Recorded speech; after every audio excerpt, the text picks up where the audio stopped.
Hero Teja సజ్జా, talented director Prasanth Varma కాంబినేషన్లో ప్రయోగాత్మకంగా తెరకెక్కిన సూపర్ హీరో చిత్రం హనుమాన్. ఇక్కడ ఆంజనేయ స్వామినే సూపర్ హీరోగా చూపిస్తూ ఆయన శక్తియుక్తులతో హీరో ఏం చేశాడు అనే ఆసక్తికరమైన కథతో హనుమాన్ చిత్రం తెరకెక్కింది. వినయ్ రాయ్ ప్రతినాయకుడిగా, వరలక్ష్మి శరత్ కుమార్ కీలక పాత్రలో తెరకెక్కిన ఈ చిత్రం నేడు థియేటర్స్లో రిలీజ్ అవుతోంది. ఆల్రెడీ ఈ చిత్రానికి ఆడియన్స్ నుంచి, క్రిటిక్స్ నుంచి పాజిటివ్ రిపోర్ట్స్ వస్తున్నాయి. ప్రీమియర్ షోలకు మైండ్ బ్లోయింగ్ రెస్పాన్స్ వస్తోంది. బుల్లి హీరోగా వచ్చిన తేజ సజ్జా నటనతో, తన పర్ఫార్మెన్స్తో అందరినీ ఆశ్చర్యానికి గురిచేశాడు. ఇదంతా ఒక ఎత్తైతే దర్శకుడు ప్రశాంత్ వర్మ మరో ఎత్తు అని చెప్పొచ్చు. తేజ సజ్జా లాంటి ఇప్పుడిప్పుడే ఎదుగుతున్న బుల్లి హీరోతో సూపర్ హీరో సినిమా చేయటం అంటే మామూలు సాహసం కాదు. అది కూడా తక్కువ బడ్జెట్తో, మైండ్ బ్లోయింగ్ విజువల్స్తో ప్రశాంత్ వర్మ మిరాకిల్ చేశాడు. దీనితో ప్రశాంత్ వర్మ టాలెంట్కి, ధైర్యానికి సోషల్ మీడియా ఫిదా అవుతోంది.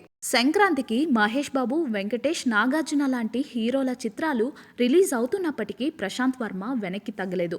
తన సినిమాలోని కంటెంట్ని నమ్ముకుని ధైర్యంగా ముందుకు వచ్చాడు. థియేటర్స్లో ఆడియన్స్ని కట్టిపడేశాడు. ఇంత టాలెంట్ పెట్టుకుని ఆ మాత్రం బలుపు ఉంటే తప్పులేదు అంటూ నెటిజన్లు ఫన్నీ కమెంట్స్ చేస్తున్నారు. హనుమాన్ సక్సెస్కి గల కారణాలని విశ్లేషిస్తున్నారు. Director Prasanth Varma superhero కథ అయినప్పటికీ దీనిని ఆంజనేయ స్వామి భక్తితో మిళితం చేసిన విధానం ఆకట్టుకుంటోంది. కథని నెమ్మదిగా ప్రారంభించి ఇంటర్వెల్ నుంచి సెకండ్ హాఫ్ క్లైమాక్స్ వరకు ఆడియన్స్ని కట్టిపడేశాడు. ఆంజనేయ స్వామి షాట్స్ అయితే థియేటర్స్లో భక్తిని నింపడమే కాదు, గూస్ బంప్స్ వచ్చేలా చేస్తున్నాయి.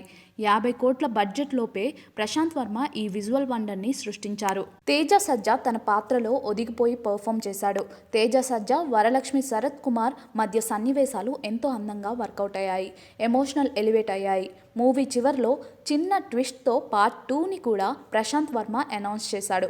ప్రశాంత్ వర్మ టాలీవుడ్లో నెక్స్ట్ బిగ్ థింగ్ అంటూ ప్రశంసలు దక్కుతున్నాయి.